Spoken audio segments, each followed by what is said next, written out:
Sou Anísio, né? Não sou da UJS ainda. Poderia até ser, sou estudante, né, do curso de Direito da Unifor, está trancada lá a matrícula, e sou professor de História da Rede Pública Estadual, presidente do sindicato, né? E um dos melhores dos signos, que é o Peixes, né? Os piscianos são os piscianos. Então, estava brincando com o Ivo, né? Agradecer aqui essa companheira, a Vanessa, a Vitória, o William, pelo convite. Né? Estava brincando com o Ivo, porque qual vai ser a polêmica aqui entre nós, né? O bom debate tem sempre a polêmica. Mas eu acho que é uma tarefa que essa juventude vai ter, a geração de vocês. Né? E não é uma tarefa fácil.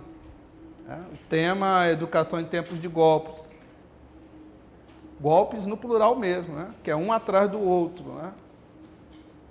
E vocês vão ter a carga maior do peso na história, porque se vocês não compreenderem esse processo e se prepararem para o enfrentamento, ao qual a história está chamando vocês, né? Toda aquela luta mais recente da história do Brasil, né? Que a minha geração sofre com uma ditadura, né? Sofre com um golpe militar, e nós passamos décadas e décadas vendo o setor público brasileiro cada vez mais ser definhado, principalmente a escola pública, né? Então, a minha geração, ela era a geração de que não tínhamos direito à educação. De 20 filhos, de 15 filhos, de 10 filhos, um apenas, 2, no máximo 3, teriam acesso a algum tipo de educação, né?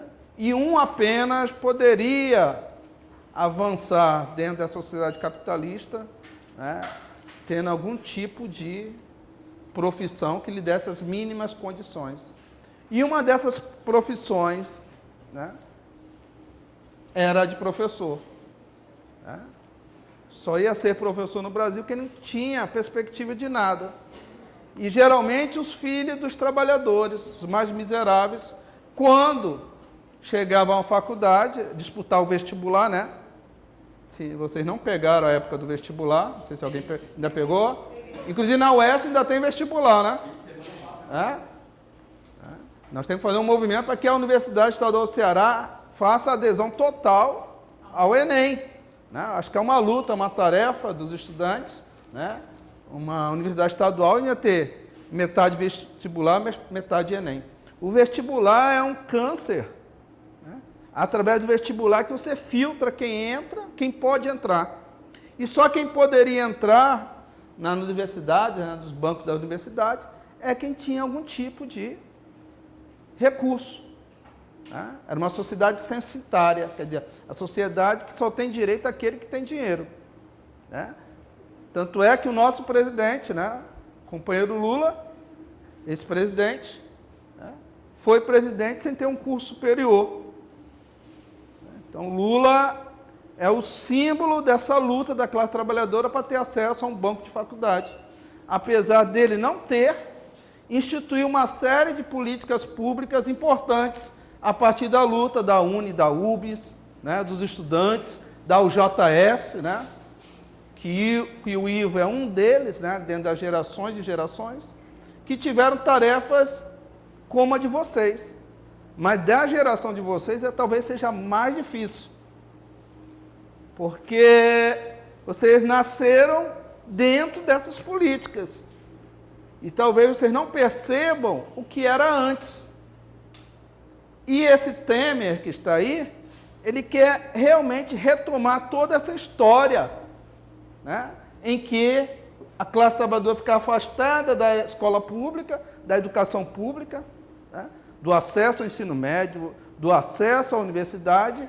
E essa classe trabalhadora, ela só serviria, só vai servir como massa de manobra ou massa para os empregos onde os salários são baixos, desqualificados, para apertar parafuso, para estar no comércio, nada contra o comerciário, mas querem nos dar apenas aquilo que dentro do capitalismo é a periferia. Então, vocês nasceram com essas políticas públicas, né? A escola pública precisa melhorar muito? Precisa. Mas ela foi quase inexistente há bem pouco tempo atrás, né? A minha geração, para eu entrar no ensino médio, chamado ginásio, né? No ensino fundamental maior, eu tinha que fazer uma prova. Então, se eu não passasse, eu não entrava no ginásio. Para entrar no ensino médio, né, no segundo grau antigamente, teria que fazer outra prova. Hoje não. O acesso à educação básica, ela é obrigatória para o Estado. É o direito do cidadão. Você tem o direito de exigir que tenha matrícula, né, no ensino fundamental, né, Fundamental 1, Fundamental 2, no ensino médio, né, e temos que caminhar para as universidades. Então, antes não tinha, agora é obrigatório. E o que o Temer quer fazer? O Temer, pessoal, é apenas um boneco. O Temer não é nada dentro da estrutura do capitalismo. O Temer vem para implementar aquilo que interessa ao imperialismo. Ou seja, deixar a economia brasileira, a classe trabalhadora brasileira, refém dos interesses do capital internacional. Então, quando o Temer propõe, né, que os 10% do PIB que foi votado, que vocês conquistaram, a UNE, a UB, o conjunto da classe trabalhadora conquistou, que os 10% do PIB, né? O que é o PIB? Produto Interno Bruto, né? Então, de tudo que se produz no país, 10% obrigatoriamente tem que ir para a educação. Agora, ele quer tirar isso, essa obrigatoriedade. De todos os impostos, 25% dos estados e municípios devem ir para a educação. O Temer quer retirar essa obrigação. 18% de todos os impostos federais têm que ir para a educação. O Temer agora quer deixar tudo livre. Ou seja, o que tem hoje, haverá um recuo e nós poderemos perder o 10% do PIB, cotas, fiéis, Enem. O Enem interessa a burguesia? Não interessa o Enem, pessoal.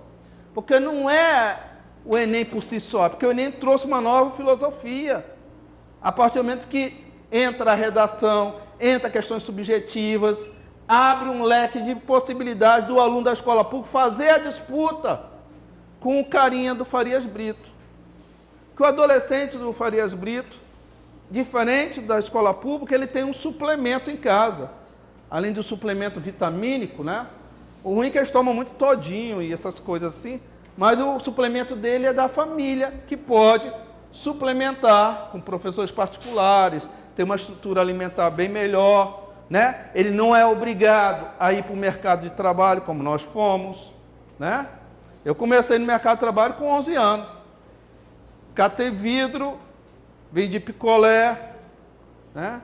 Só não engarrafei fumaça, o resto tudo eu fiz, né? Para quê? Para ter um mínimo para poder sobreviver. O pai não podia dar tudo, a gente tem que se complementar. Então, essa classe estudantil, ela tem uma tarefa, em tempos de golpes, de retomar, garantir o que já está garantido em lei, cota fiéis, né, ProUni e o pré-sal. Porque todo esse golpe colocado aí é para barrar, né, o Estado brasileiro investindo na educação e tomar os recursos do pré-sal, que o Ivo sabe, que a Vitória sabe, que o William sabe, Vanessa sabe, que foi uma luta de vocês. Sabe quanto do pré-sal podem ser destinados para a educação?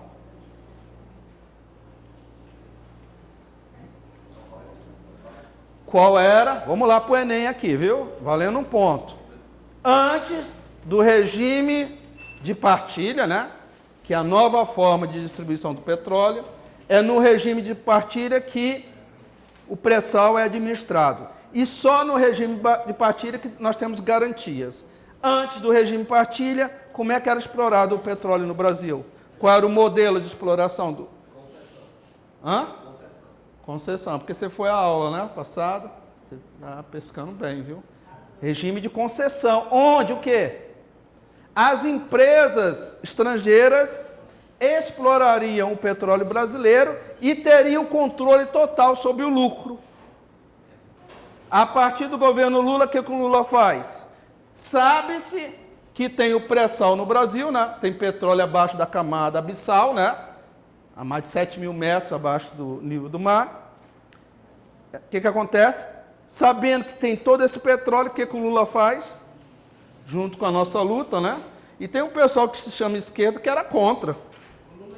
Aliás, a ultra-esquerda sempre é contra. Ela é tão contra que acaba se ajeitando com a direita, né? E o Lula encaminha uma proposta de mudar o regime de exploração do petróleo de concessão para partilha, né? Isso foi, a partir daí, o que o sistema diz?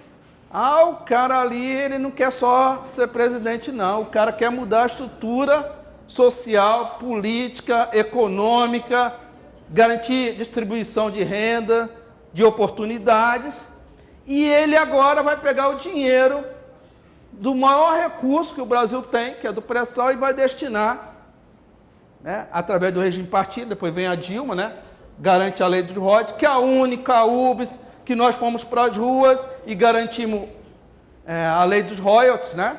Então Lula garante o quê? A mudança do regime de concessão para o regime de partilha. O que é o regime de partilha? A Petrobras passa a ter praticamente um monopólio de toda a exploração do pré-sal. Aí que eles ficaram com raiva da Petrobras. Empresa brasileira que vai dominar o pré-sal e tudo que for extraído de lá, né, parte vai ter que ir obrigatoriamente para a educação. O Lula queria criar o fundo social, não era um fundo de... não era ainda do fundo social, não. Ele queria criar um fundo para proteger a economia, né?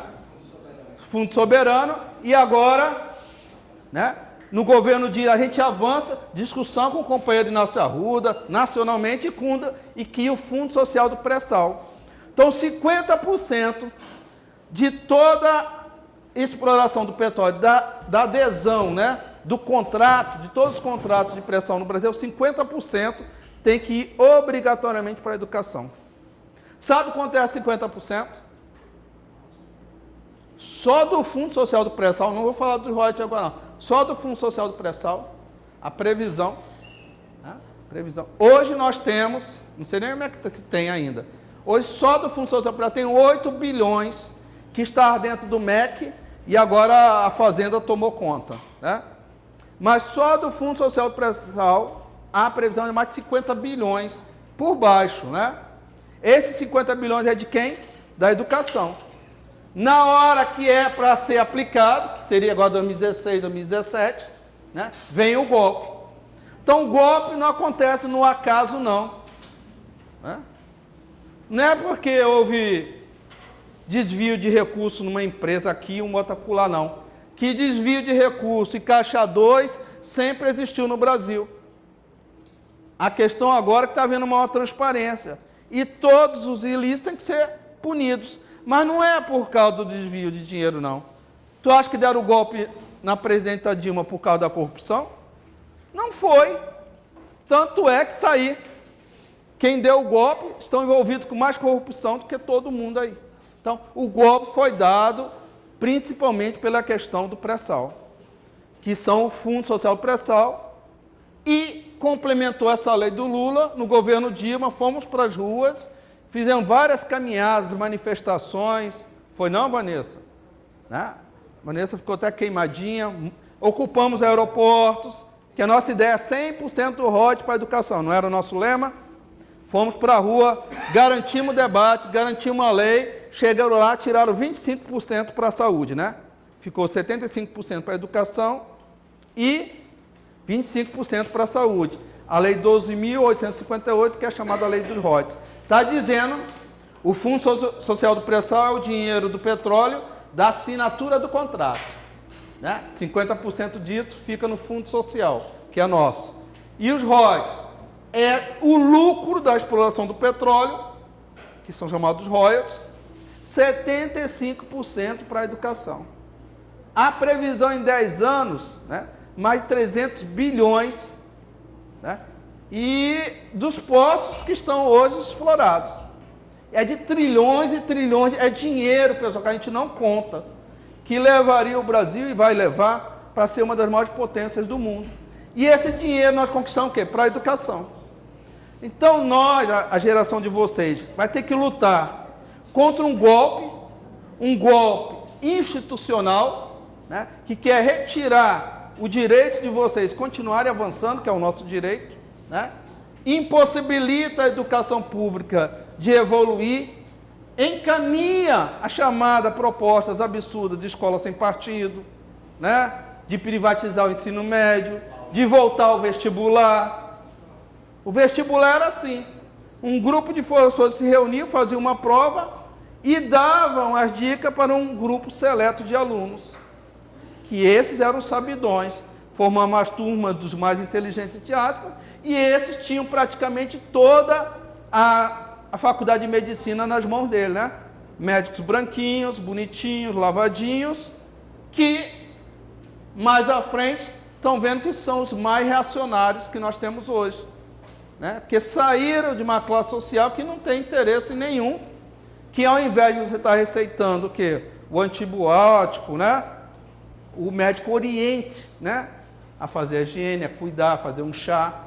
Porque os médicos de hoje, aí está sendo gravado, isso aqui pode ser público, a medicina foi elitizada e os médicos são reféns dos laboratórios. Eles ganham mais a partir de que receitam mais remédios, né? E quando vem o projeto dos mais médicos, o que acontece? É uma nova cultura da medicina. É o médico de casa em casa, sabendo o que você tem, né? Se você tem uma gripe hoje é porque você não se cuidou. Então, essa nova medicina, essa nova escola pública, essas novas possibilidades de você estar dentro de uma universidade, disputando os cursos de medicina, de direito, quem quiser ser professor vai ser professor porque ele quer, e não por ser imposto por falta de oportunidades, né? Que nós entendemos que ser professor é importantíssimo, mas não pode ser você levar a ser professor apenas porque o sistema lhe empurra, não. Você tem que ter o direito da liberdade de escolha. E esse sistema ele tem que ser rompido. E a gente só rompe esse sistema com a juventude consciente organizada. E a UJS tem essa tradição de fazer o bom debate e garantir a boa luta. O estudante não pode ser massa de manobra de professor, nem do sindicato, nem de ninguém. O movimento estudantil tem que ser autônomo, tem que discutir em pé de igualdade com os professores, em que tange a organização da luta. Tem que ter a pauta do estudante, a pauta do professor e a pauta da educação. Nós temos que dialogar democraticamente para definir as estratégias. E não é assim como alguns querem fazer. Então, esse momento hoje, né, da história brasileira, chama vocês da escola pública, né, os estudantes, a juventude brasileira, a um resgate da nossa geração que lutou contra a ditadura. Tem que se organizar, porque hoje a dificuldade de vocês é fazer o combate em rede social. Rede social é só manchete, né? O cara não quer debater nada. Você tem que ter intervenção dentro da rede social qualificada, né? Você tem que ter intervenção dentro do seu grêmio, dentro da sua organização, dentro da sua escola, conversar com seus pais, que muitas vezes dentro da própria casa o pai acha, tudo foi culpa do PT, do PCdoB, que agora vai melhorar. Você tem que fazer o debate, pai, vai melhorar como? Se agora não vai ter mais fiéis, se agora não vai ter mais cota, não vai ter ProUni, não vai ter Enem, não vai ter PNE, não vai ter piso de professor, não vai ter alimentação escolar, não vai ter o transporte escolar, porque tudo isso para eles tem que ser privatizado. E a população começa a dizer, para que tantos impostos? Tem que ter imposto sim, pessoal. Se está havendo desvio do imposto é outra coisa, mas os impostos têm que ir para a escola pública. E vocês conquistaram na luta várias e várias gerações de estudantes nessa perspectiva. Então, a conjuntura que nós nos colocamos nos chama a ter coragem, ousadia, responsabilidade e intervenção qualificada. Eu estou na luta pelo pré-sal, porque o pré-sal não é só pela educação, não. O pré-sal é a porta de entrada do país para uma nova fase de desenvolvimento, para distribuir mais renda, emprego, oportunidades, né? Contra a homofobia, contra a cultura do estupro, em defesa de que o estudante da escola pública tem que tomar a universidade de assalto no bom sentido. A universidade pública é para aluno de escola pública. Essa tem que ser uma radicalidade que a gente tem que estar no movimento. Então a gente vem aqui para tentar abrir esse debate. Temos que fortalecer a frente ampla em defesa do pré-sal, voltar às ruas de forma unificada, resgatar o espírito de Monteiro Lobato. Monteiro Lobato, né, no década de 50, foi dizer que no Brasil tinha petróleo. E perseguiram Monteiro. Ele provou que tinha petróleo. Depois diziam que não precisava ter empresa brasileira e veio a Petrobras. Depois diziam que não tem um pré-sal. E tem pré-sal. O pré-sal é de vocês, está garantido em lei, vocês conquistaram. E precisam dizer isso. Então, nas ruas, para defender a pátria, garantir a liberdade, a escola pública e uma nova sociedade. Parabéns, o JS.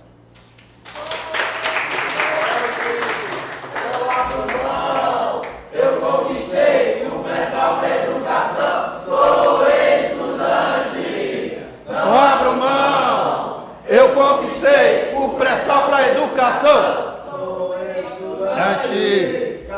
Pintada. Não vai ser privatizada. Sou estudante. Cara pintada. A Petrobras não vai ser privatizada.